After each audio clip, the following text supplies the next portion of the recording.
Hi, in this video we're going to go over the application of the triangle proportionality theorem, as well as the theorem on the angle bisector going through the opposite side of a triangle. Okay, so we did, let's see, what did we do? Numbers, let me see here, 3 through 11, starting with, so we're starting with number 3.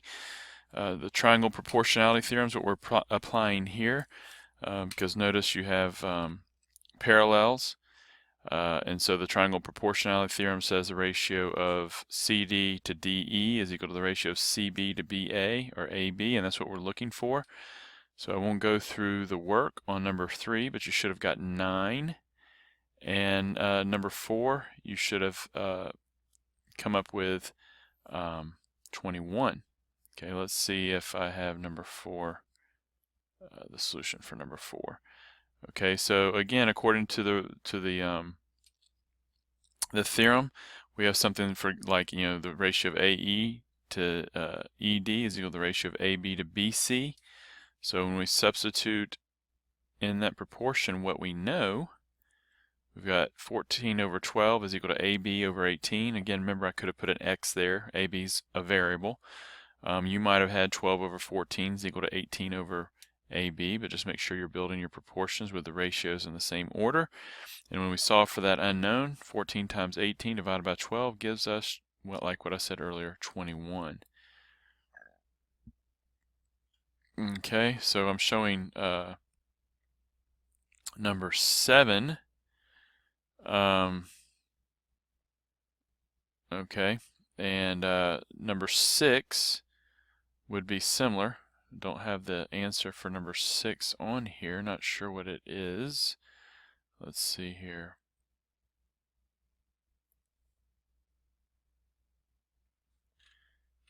Okay, so number 5 and 6 both, what are we trying to do? We're trying to determine if the line segments, the segment here that intersects the two sides is parallel to that third side.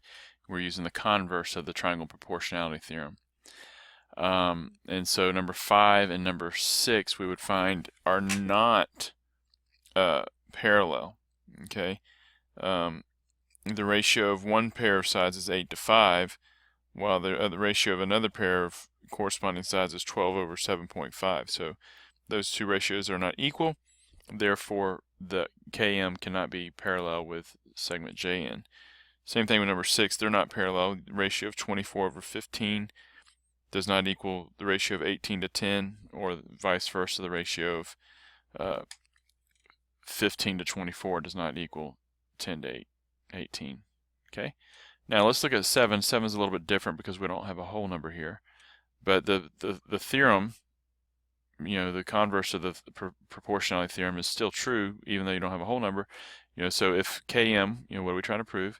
If Km is parallel to Jn, then the ratio of 22.5 to 25 should equal 18 to 20.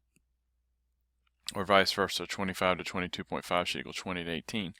So when we cross multiply, we see that our cross products are equal.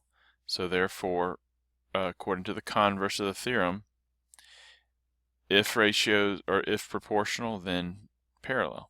Okay, so that's what we see with number 7.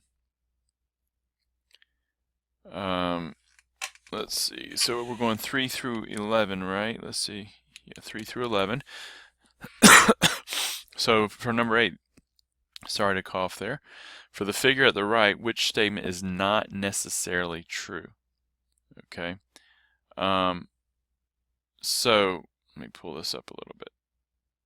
According to the theorem, the ratio of PQ to QR should equal the ratio of UT to TS and so forth, or 2 to 3 should, if this was 2 and this was 3, then, and this was 4 and 6, then if those measurements were accurate, then the ratios should equal each other. So, and 2 over 3 does equal 4 to 6.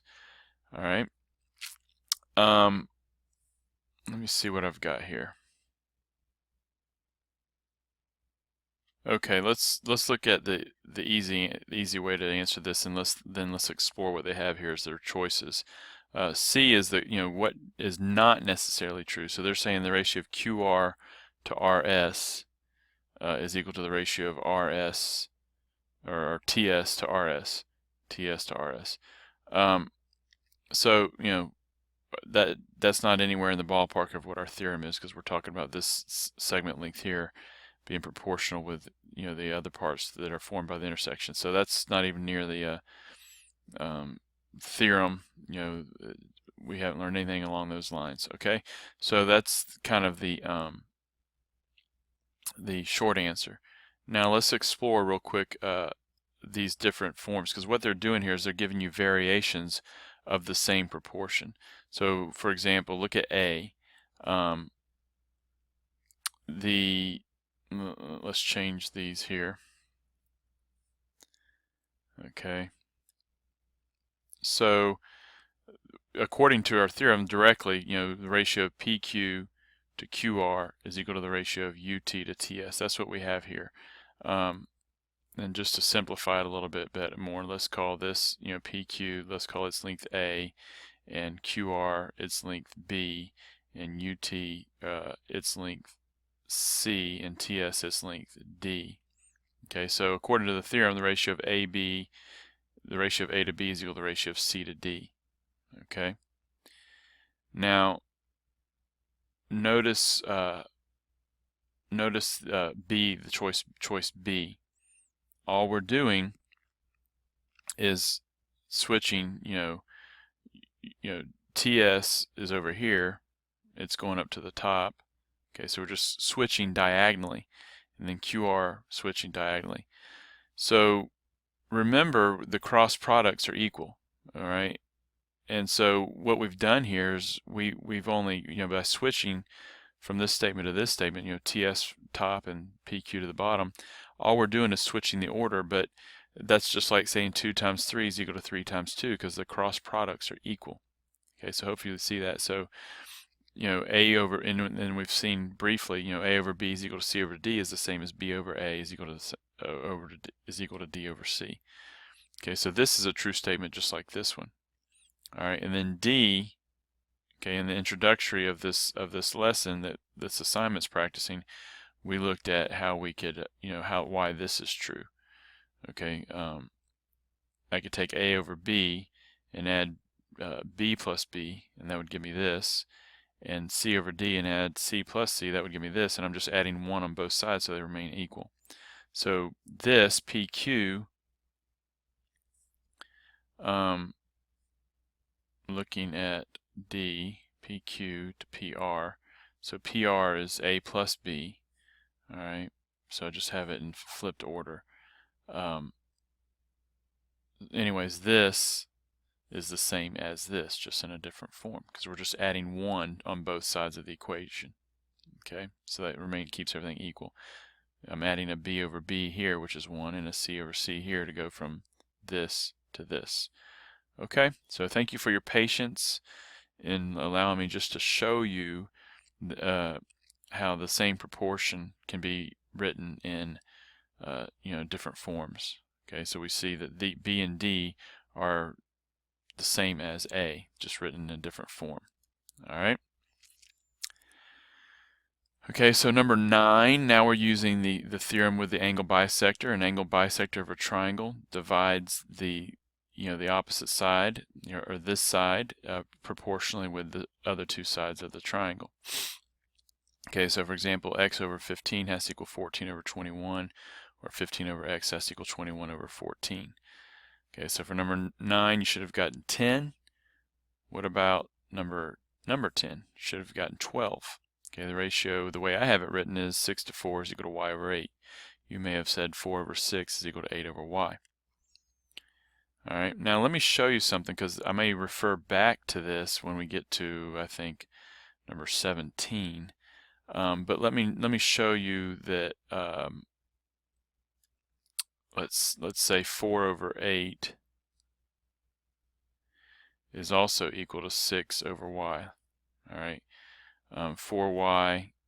If I cross multiply 4y is equal to 48, and 48 divided by 4 is 12. Y is equal to 12.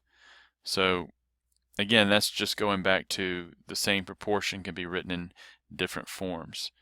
All right. So over here where we have 6 over 4 is equal to y over 8, I've just switched things around. Okay, but it's the same proportion. So I won't go into further detail of why that is, but that's the same as what we saw here. A over B is equal to C over D. We flip them and they're the same. Okay, so the ones that I just showed you are the flip. It's just that I started in a different order, so it may not be as clear to see the flip, but that's the case. All right, and then so that's number 10, and number 11, you should have got 1. Z over 1.5 is equal to 3 over 4.5. Solve for the unknown, and you get 1. All right, so where are we going from there? Now we're going to number 14. Okay, so we just have to be a little bit more creative here because this line segment length is not given to us, but notice we have the whole segment. So 29 minus 11 is 18. This segment is 18 units long. So now we can use our theorem, something like the ratio of P to 16.5 has to equal the ratio of 18 to 11. All right, and so when we solve for P, you should have gotten 27. Okay, so 15 is the same as 14, except for a number. Instead of a number, we have a variable. So if I'm going to use an equation, which a proportion is, I need to have everything in terms of one variable, which the book's calling Q. So from here to here is Q. The length of the whole side of the triangle is 16. So if I take Q from 16, I have this side length. So this is the expression I'll use for this side length. So again, according to the theorem, 16 minus Q over Q is equal to 28 over 36. Okay, or if you reduce this down, I'm showing here, okay, you can maybe make it a little bit simpler for you when you cross multiply. 4 goes into 28 7 times and 36 9 times, so I've reduced it down to 7 over 9. So when you see this, I'm actually cross multiplying with 7 over 9. So you have 7 times Q, which is 7Q, and 9 times 16 minus Q. I'm writing like this. Okay, so then I'm distributing and dividing by 16, adding 9Q on both sides and dividing by 16, and I get Q is equal to 9. All right, so, okay, so what's next? 16 and 17. All right, so the theorem wasn't presented this way because notice we have 4 parallel lines, and these two lines, these are this side of this triangle. We've got a triangle here. This side of this triangle and this side are transversals of these 4 parallel lines. And don't let let me get a white pen here. Don't let the fact that these two transversals are intersecting and then we're seeing a triangle. I mean, just look at it like this. And now this looks like our theorem, which I don't have. Yeah, I do have it here. I have it somewhere. It looks like this theorem. Okay, see, notice these two lines, if they went on, they would eventually intersect because they're not parallel. So this theorem that says 3 parallel lines intersected by 2 transversals are divided proportionally still applies to something like this. Okay, so it's the same thing, except we're showing that those 2 lines are intersecting at a point and making a triangle. Okay, so the ratio of like F to 12 would equal the ratio of 10 to 15. The ratio of 12 to E would equal the ratio of 5 to 15. The ratio of E to 12.5 would equal the ratio of 5 to B. Or, let's go back to our white pen. If let's just say, this line was not here. Okay, so the ratio of 12.5 to 12 plus E would have to equal the ratio of B to 20. course, we couldn't solve it that way because we have two different variables. But what I'm saying is we can look at it a little bit differently. Hopefully that makes sense. All right, so let's go for number 16.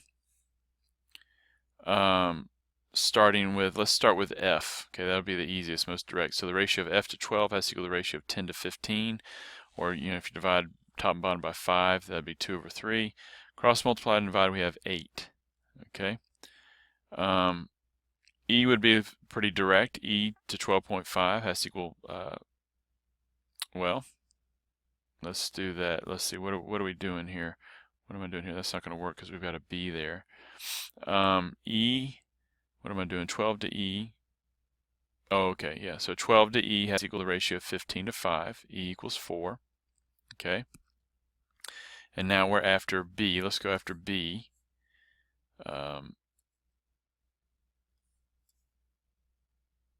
Actually, I'm going for D next. D, where's D? Oh, here's D. All right. Now the way that we're going to have to look at this is not using our triangle proportionality theorem. Not using our parallel theorem. What do we call? What does the book call that? Okay, so now we're not going to use this theorem, but we're going to use this theorem. Okay. So actually, we're not going to use that one as well. We're not going to use that. Okay, we could have over here looked. Okay, so when we were solving for f or e, we can look at it as applying this theorem or this theorem. Okay, the triangle proportionality theorem says 10 to 15 is equal to f to 12. So we could look at it using either one. But what I'm going to do here now is, since these are parallel, I'm going to, D, that we don't, those two theorems that were given doesn't say anything about these pair of, the third pair of corresponding sides. It only talks about the ratio of the sides that are cut. So now what I'm going to do is I'm going to look at these as, I'm going to look at this triangle and this triangle being similar. Okay, parallel, so corresponding angles are congruent. So this angle similarity postulate says this triangle is similar to this one. Whoops, this one. Okay, so corresponding sides, ratio of, since the triangles are similar, the ratio of D to 12.5 has to equal the ratio of 10, okay, the smaller triangle, to the ratio of its corresponding side, the larger triangle, which is 10 plus 15, which is 25. So we have D over 12.5 is equal to 10 over 25. All right, so hopefully that makes sense. D is equal to 5. Okay. So now we're looking at similar triangles. Again, this triangle is similar to this triangle. So I'm matching up corresponding sides. All right. And so then we could do the same with C.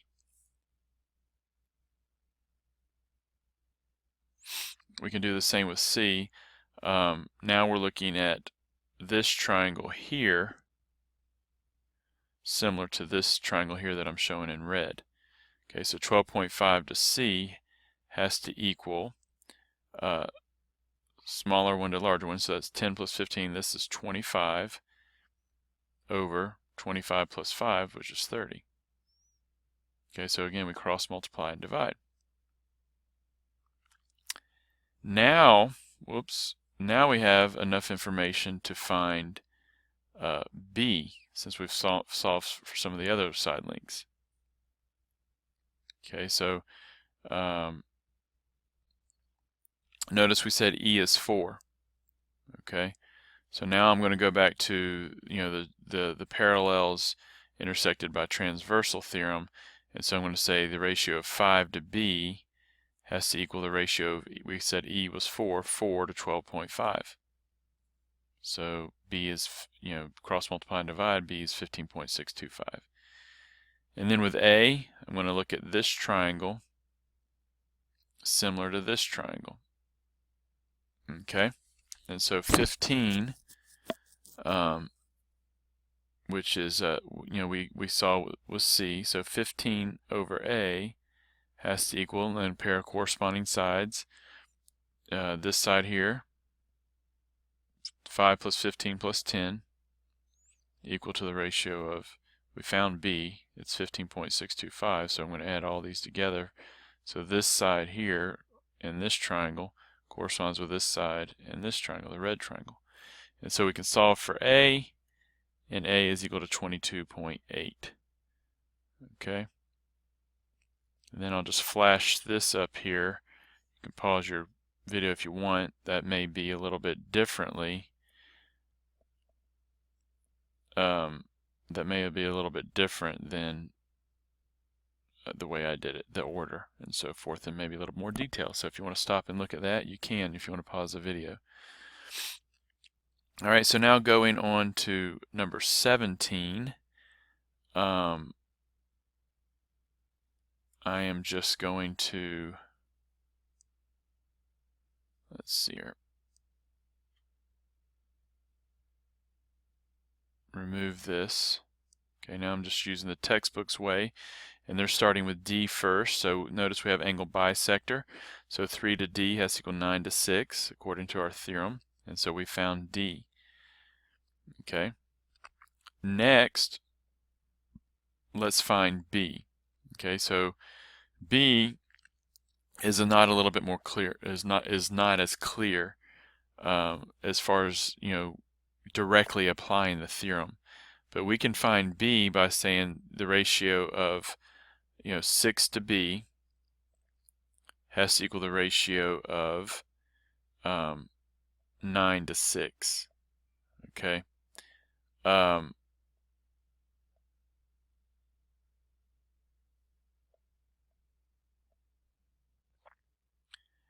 Actually, I think I will stop the video here and come up with a better way to explain number 17, and then we'll and then in the next video we'll not only go over 17 but number 24, and we'll be done reviewing the assignment for these two theorems that we've been discussing. All right, so I'm going to sign off right here.